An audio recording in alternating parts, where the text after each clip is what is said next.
नमस्कार, आप देख रहे हैं आज समाचार। मैं हूं विनोद लाहौट। आज समालखा के माता मंदिर में सामाजिक चिकित्सक महासंघ हरियाणा के द्वारा ब्लड डोनेशन कैंप लगाया गया है, जिसमें मुख्य अतिथि के तौर पर करनाल के बीजेपी सांसद संजय भाटिया भी पहुंचे।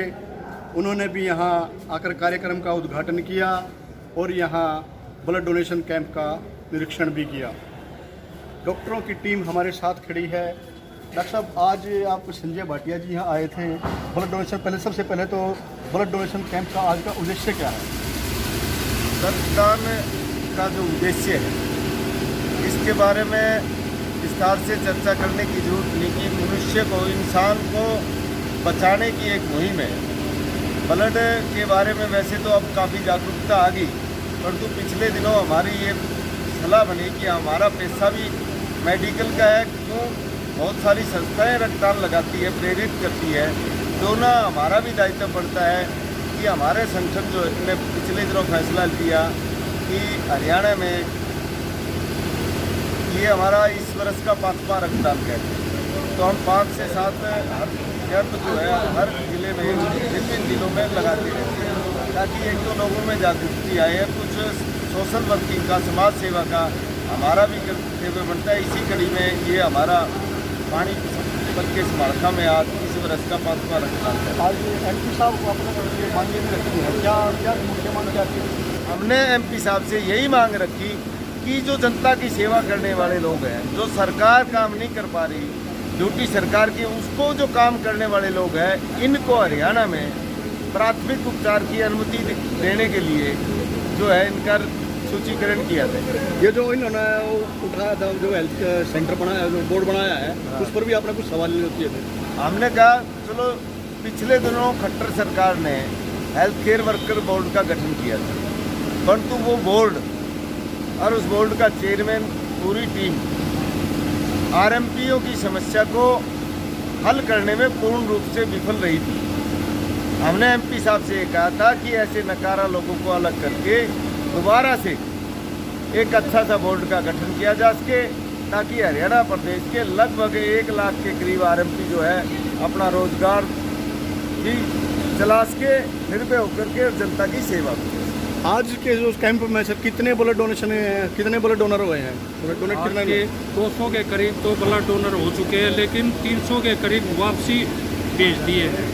इतनी व्यवस्था ना होने के कारण तो 500 डोनर हमारे वापसी चले गए हैं।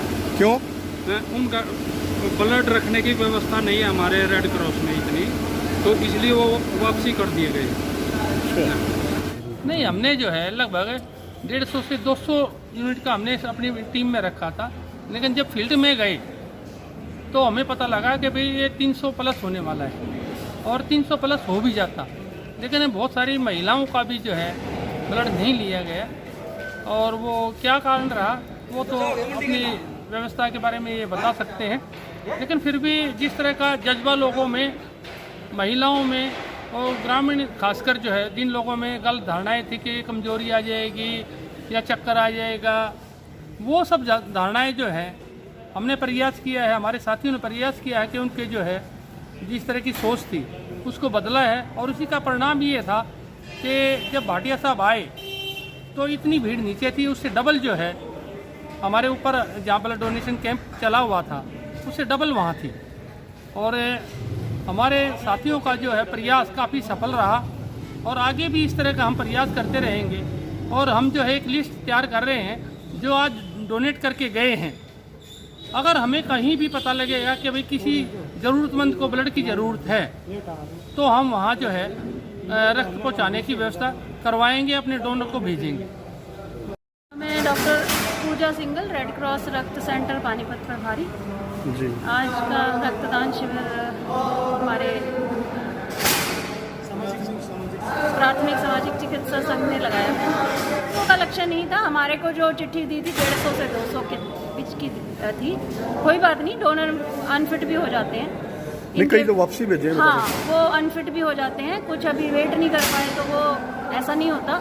लक्ष्य ब्लड बैंक के हिसाब से होता है, ताकि सारी स्वस्थ रक्तदान, सुरक्षित रक्तदान ही हमारा महादान है। ऐसे नहीं है कि कोई भी आया और उसको लटा लिया और अपना, ऐसा नहीं होता। जैसे एमपी साहब ने भी जिक्र किया भाई आपके पास यहाँ रक्त रखने के लिए जो व्यवस्था नहीं है इसलिए कम कर रहे हैं। ऐसा नहीं है, व्यवस्था की बात नहीं है, लगना चाहिए व्यवस्था। हमारे पास तो 3-4 हज़ार यूनिट की है, पर उतना इशू होना चाहिए क्योंकि रक्त की अवधि होती है। हमारे पास जो बैग हैं 42 दिन की उनकी एक्सपायरी है, तो उसको हमने यूटिलाइज करना है। रक्तदान शिविर को हम बीच में फेजेस में कर सकते हैं, परंतु एक बार जो रक्त ले लिया उसको हमने 42 दिन के अंदर उसको यूज़ करना है, उसको यूटिलाइज करना है।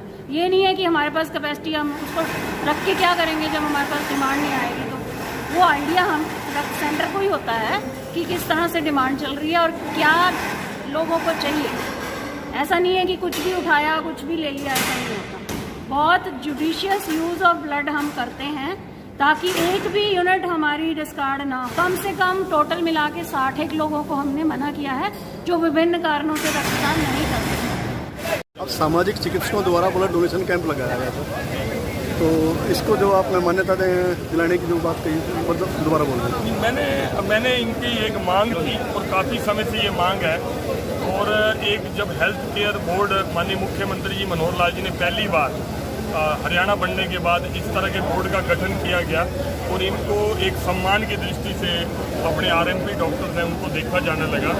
अब एक सुझाव आया कि इसी भीड़ के अंदर कुछ ऐसे अनट्रेंड डॉक्टर्स भी मिक्स हो जाते हैं और इस आड़ के अंदर वो लोगों का इलाज करने लग जाते हैं जो एक बेचारे गरीब लोगों की जान पे खतरा बन जाता है, बच्चों की जान पे खतरा बन जाता है। एक तो मैंने इनको ये समझाया कि हमारी भीड़ में वो लोग शामिल नहीं होने चाहिए, प्रॉपर ट्रेंड, क्योंकि हमने देखा पहले कई स्टेटों के अंदर कई बार वेरीफाई कराई गए सर्टिफिकेट जो ये आयुर्वेदा की या यूनानी की डिग्री लेके आते थे, वो वेरीफाई किए गए तो वो सही भी नहीं पाए गए। तो ये प्रॉपर वेरीफाई करके और जिनको एक्सपीरियंस हो चुका है 10-10, 15-15 साल का डॉक्टर्स को और उनकी अच्छी शोहरत भी है, ऐसे लोगों को एक 6 महीने का ट्रेनिंग करा के उनको हेल्थ केयर वर्कर का सर्टिफिकेट जारी किया जाए सरकार से, ताकि वो रोज़ जो कानूनी तलवार उनके ऊपर लटकी रहती है, प्रशासन की तलवार लटकी रहती है, वो हट जाए। इस तरह का इनकी मांग थी, उसके लिए मैं प्रयास करके माननीय मुख्यमंत्री से बात करके प्रयास करूंगा कि इनकी मांग पूरी हो। 2014 में आज के दिन ही चुनाव होया था, हमारा जो होया था तो आज के दिन ही होया था। तो डॉक्टर साहब ने हमारे MP साहब पाटिया जी बुला रखे थे, DC साहब ने छुट्टी हुई है, तो बहुत अच्छा से बढ़िया। सर आरएमपीओ की जैसे आप मदद कर रहे हैं तो MBBS वगैरह के जो उनकी एसोसिएशन नाराज नहीं होगी? देखो नाराज तो घरा बापू का 2 छोरे होंगे, बापू एक की होकर के दूसरा भी नाराज होते हैं, ये कुछ ये चीज़ देखने की नहीं होती। तो इन डॉक्टरों RMP डॉक्टरों आप कैसे तो ये चीज़ देखने की नहीं होती कि भाई कौन नाराज है कौन खुश है। ये MBBS नाराज होंगे खुश होंगे, ये तो अपना काम कर रहे हैं। RMP डॉक्टर तो गरीबों के डॉक्टर हैं, जो MBBS डॉक्टर रात को टीका 9 बजे लगाने के लिए देते हैं, तो यही लोग तो लगाते हैं गाँव में जाकर रात को 20 किलोमीटर दूर से कौन आएगा शहर में टीका लगवाने के लिए हॉस्पिटल। तो ये कोई नाराजगी की किसी की बात का नहीं है। तो अभी आप BJP में हो कि आप आम आदमी पार्टी में हो? मैं तो देखो मैंने तो चुनाव लड़ना है, मैं तो जनता के साथ, जनता जैसा आदेश करेगी मैं उसी के साथ। ये भी आपने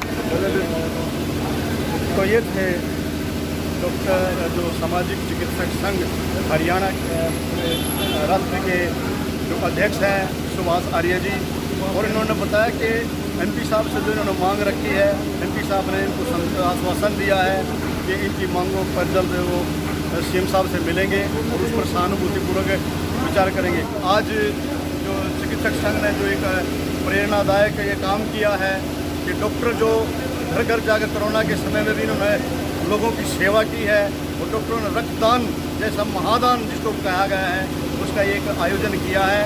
ये समाज के लिए एक प्रेरणा है और दूसरे लोगों को भी, संस्थाओं को भी इनसे प्रेरणा लेकर इसकी तरफ आगे बढ़ना चाहिए। विनोद लाहौट, आज समाचार, समालखा।